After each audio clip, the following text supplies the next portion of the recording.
Hello guys! Naisipan namin magluto ng gulay na laing. And guys, pinagkayod nga ako ng aking mister. And guys, binigyan ko ulit siya ng dalawa para mas lalang masarap yung gugulayin naming laing.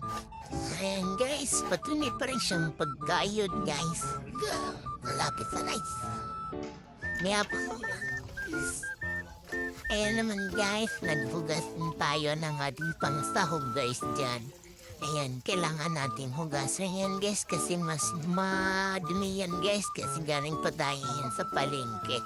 Ayan, 2 beses ko nga pala yan guys hinugasan para lalong luminis gaya ng mukha mo. Ayan naman guys, hugas pa rin siya guys para malumalis guys. Wala man. Ayan guys, wala bising wow! Yan guys, pangalawang hugas na natin yan guys. At dito naman guys, tayo ay magkayat na ng mga rekado natin guys dyan. Ayan, tapos natin yan guys, isangkot sana natin guys ang ating pansahog na baboy. Ayan, lagyan ko nga pala yan guys ng mainit na tubig para mabilis kumulok. Ayan naman guys, hintayin muna natin siya guys na pumulok bago natin lagyan ng mga rekado natin yan guys. Ayan guys, kumukulo na siya. Hintayin natin guys na ilagay na dyan guys yung ating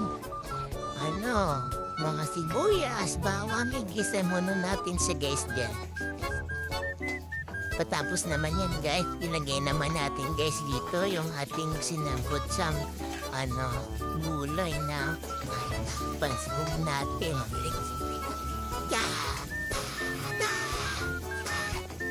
Ayan guys, hintayin natin na mag-crispy muna yung ating bawang at sibuyas.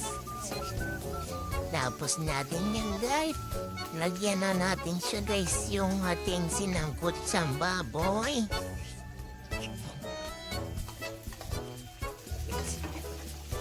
Tapos natin yan guys, luto na guys. Ilagay naman natin yan guys yung ating pinigang niyog, yung gata guys.